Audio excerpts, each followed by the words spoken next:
You are listening to the Slow Living Podcast, and I'm your host, Stephanie O'Day. What if I told you that you could truly have the life of your dreams, the life you've always wanted, one filled with abundance, joy, and a sense of purpose? It's absolutely possible, and I see it each and every day with my coaching clients. It all starts with learning how to slow down. You deserve to live the life you've always dreamt about. Let's get started. So if you're a fan of the podcast, you're going to absolutely love the book. Slow Living, Cultivating a Life of Purpose in a Hustle-Driven World is now available wherever books are sold. Buy it for yourself, your children, your friends, and your neighbors. You can get all the juicy details at stephanieoday.com/slow living book. Trust me, this is hands down the best $20 you'll ever spend. Hello, Slow Down Society. Steph here, and we are on episode 178 of the Slow Living Podcast. And I'm your host, Stephanie O'Day, and thank you so much for being here. I just love knowing that there's actual real people out there and seeing the little tick marks and like, oh, okay, I'm not just talking to myself in a microphone, where I'm seeing myself on Zoom, which is actually kind of weird. Because I'm talking to myself in a Zoom room, but we only record the audio. We only save the audio, but we record in Zoom, one, because it's free. And two, if I have someone on, it's just really easy to use Zoom. But anyway, I'm realizing now that while I'm talking to myself, I just wolfed down my dinner really quickly, and I totally have something in my teeth. And so it's a little bit driving me nuts. So I'm going to take a deep breath and practice what I preach and realize that in the big, huge scheme of things, it really doesn't matter. And it's all good in the hood. Okay, today, that's actually what we're talking about. We're talking about how it's going to be all good in the hood. And the topic is, it will be okay. It will be okay. It'll be okay. And so I'll talk to you a little bit about how I use this phrase. And if you're new to affirmations or anything along that way, this is a good kind of gateway affirmation, if you will, because you're not gaslighting yourself. You're not telling yourself, I am calm, I am successful, I am beautiful, I am lovely, everyone loves me. Because the problem with affirmations such as that is sometimes your brain wants to argue with you. And I don't want you to beat yourself up in your brain. And I certainly don't want you to argue with yourself when it comes to affirmations. And I am not interested in glossing over things or gaslighting in any way. If you are feeling a feel, I want you to own that feel and acknowledge it and then move through it. So if you've worked with me in any capacity through the Simple Shortcuts to Peace course or as a one-on-one coaching client, you will hear me tell people all the time, I want you to feel all the feels, but then only act on the facts. And so that's what we're going to talk about a little bit today. I wanted to give a shout out to one of my coaching clients, Erin, who just emailed me and told me that she decided to just see what would happen if she too gave up coffee for the month of February.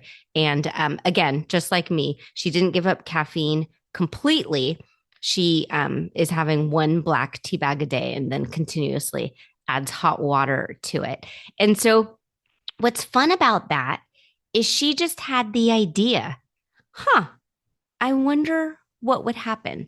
And that's what is just so fun about living and researching and gathering knowledge, is just be curious. It drives me nuts when people say things in a really dismissive way, like, oh, well, I could never do that, or they just immediately scoff at something. And my husband actually was really sort of aghast. I think that's the right word, aghast at how frank I was the other day. We were in the grocery line at Safeway, and we happen to be a gluten-free family. And so she noticed that we were buying gluten-free flour and gluten-free cookies. Those Oreo cookies that are gluten-free are amazing, and they're in lots of flavors now because we're super lucky to be living in the time of which we are. And Oreo Nabisco are making gluten-free Oreos, which honestly I think might even taste better than the others because the cookie part is nice and crisp. So anyway, she's ringing me out and she says, "Oh, gluten free. I could never do that." And then without missing a beat, I said, "Well, you would if you had a super sick child." And then Adam gave me this look like, "Geez, Steph, why would you do that?" And then she kind of caught herself and she's like, "You know what? You're right. You're right."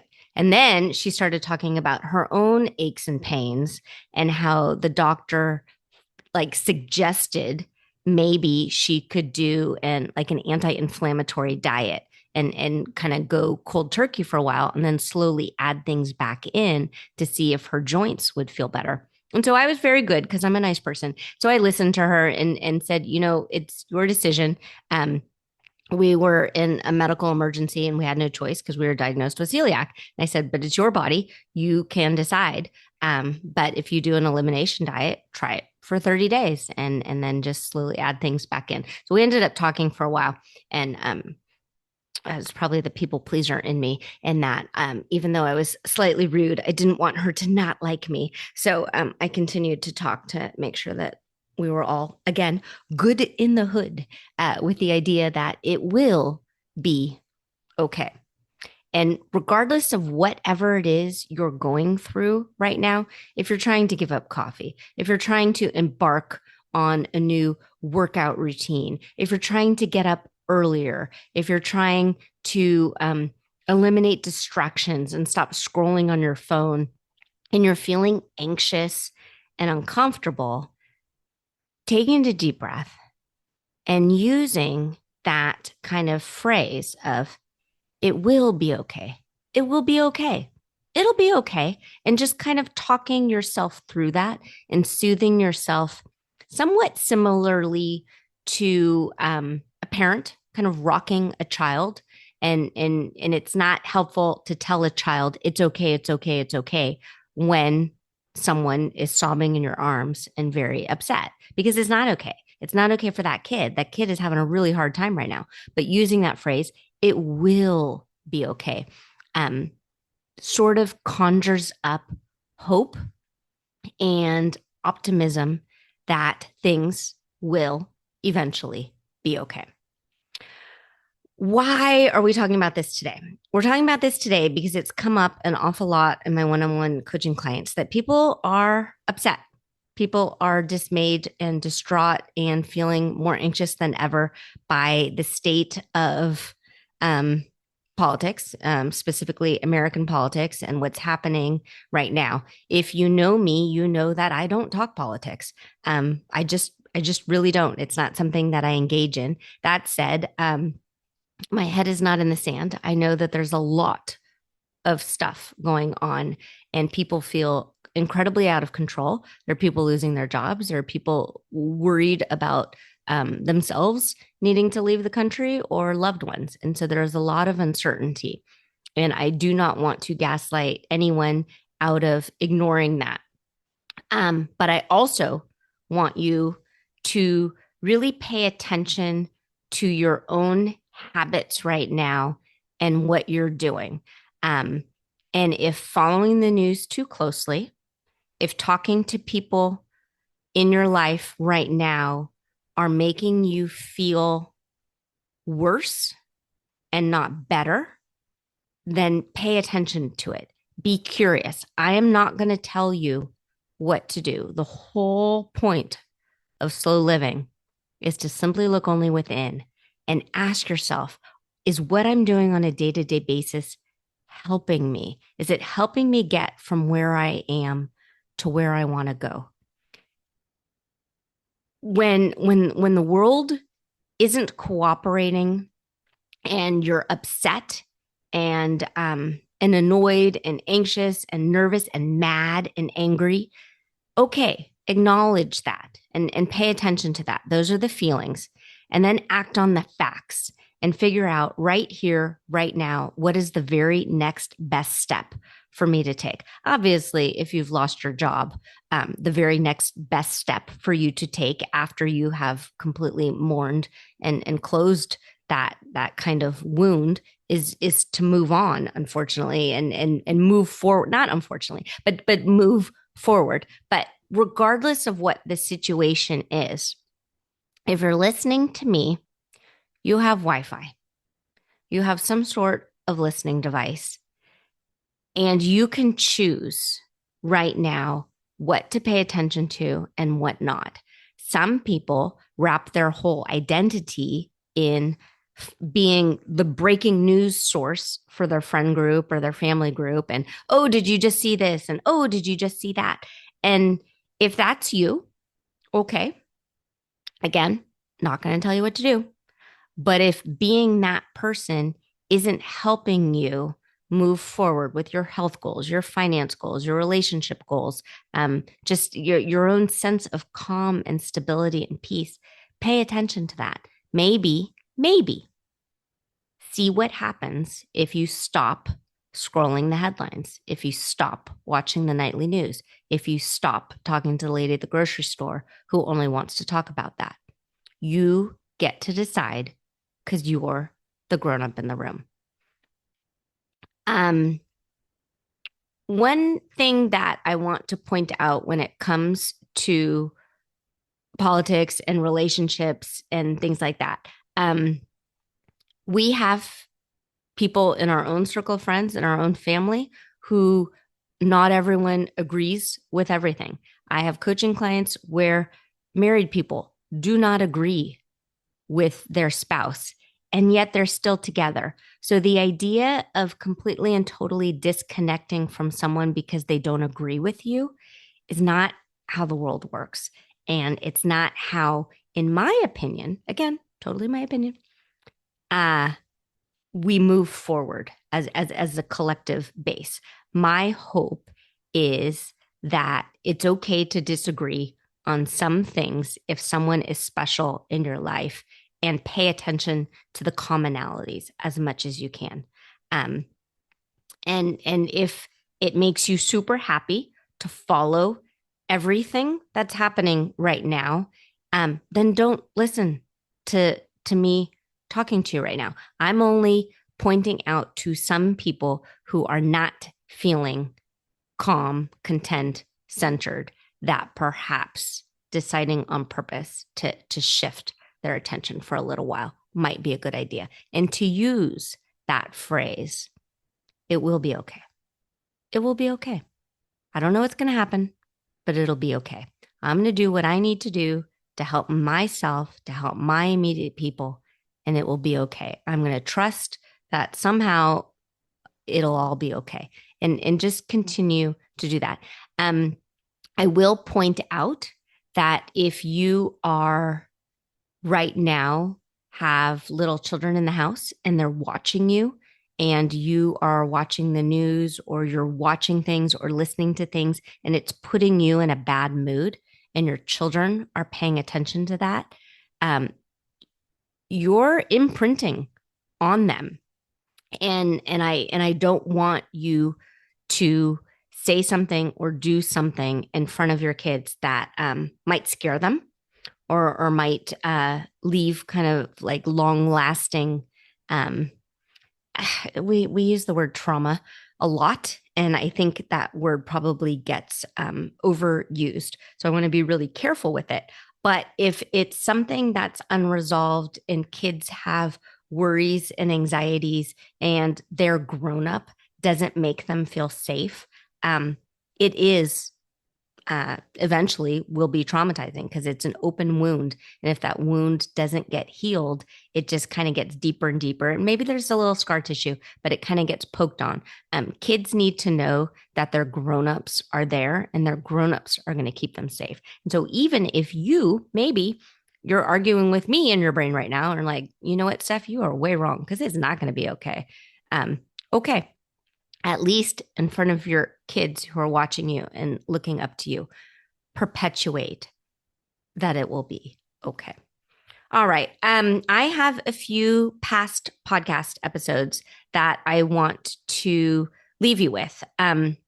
And just think about it and write back to me and let me know. The first step to slow living is to declutter all of the things that aren't working for you. And that's different for every single person. I am not someone to say you have to do it this way and this way only. This is what makes the world go round. We are not in a cookie cutter world. We are not all Stepford people.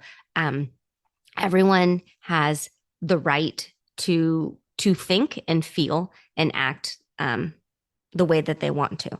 I'm just pointing out that, again, if you're feeling as if things are not okay right now and that's what you're focusing on, it might be perhaps maybe time to declutter some things in your life.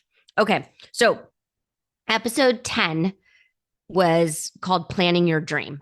If you don't know where you're going, when you're feeling anxious and nervous and concerned about things you can't control, it's worse. But if you have if you have your GPS set and you know what your end goal is, then you can tweak, modify, and fine tune when things happen that you can't control. So definitely pay attention to episode 10. Episode 24, labels, the good, bad, and ugly. Pay attention to the labels. Not everything is an absolute. Not everything is black and white. There's lots and lots of shades of a whole bunch of different colors. And thinking in absolutes probably is not super helpful for you. Episode 27, creating stability. So creating stability in your life. So with the idea that you are so solid that no matter what happens around you, including a job loss, including a natural disaster, including a death in the family, things like that, it's not going to make your entire foundation crumble. It will be catastrophic. It will be horrible. I don't want to sugarcoat any of that. But it will be okay. It will be. I don't know when. There's not a timeline, but it will be okay. Episode 33, we touched on them earlier, but it was called Healing Childhood Trauma. If you haven't taken a listen to that, pay attention because I talked in that episode about my own particular childhood traumas. And I had a very, very charmed life. And I know this, but yet there were some things that at a young age upset me, and I didn't have closure for them, and they continue to haunt me. Well, not to this day, but they continued to haunt me as I grew through ages and stages of life. And then the last one, episode 52, that I'm going to leave you today with is the power of consistency. And it's doing the right thing over and over and over again, even when you're not feeling it. And especially in these kind of uncertain times that can feel to many awfully chaotic. It's similar to the COVID lockdowns. Many people used that time to better themselves.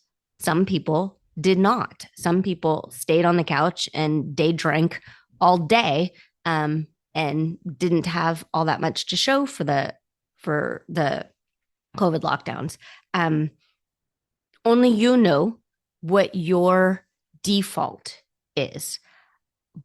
But the best thing to keep doing, unfortunately, in chaotic times is just put one foot in front of the other and keep doing the next best thing for you. And so that episode 52 talks about that, the power of consistency. As always, I'm here for you. I have free coaching calls on my calendar every week. You can plop yourself on my calendar at stephaniodea.com/mindset. If there's something that's truly bothering you, I can walk you through it. I've been doing this long enough that now I've kind of seen everything, or at least know enough to point you in the right direction. And I'm happy to help. This is what I do, and I really love doing it. Okay, pretty people, consider yourself loved and hugged. I think you're amazing and lovely and wonderful, and I'll talk to you again next week. Do you have a slow living story to share? Leave me a voicemail at stephaniodea.com/podcast with any questions, comments, feedback, or testimonials, and I will be sure to include it in an upcoming episode. Also, if you found value in this episode, please share it with your family and friends and subscribe through your favorite podcast provider. The more you share, comment, and leave positive reviews, the more people we can reach and share the slow living lifestyle and messaging. Thank you, Slow Down Society, and have an absolutely wonderful day.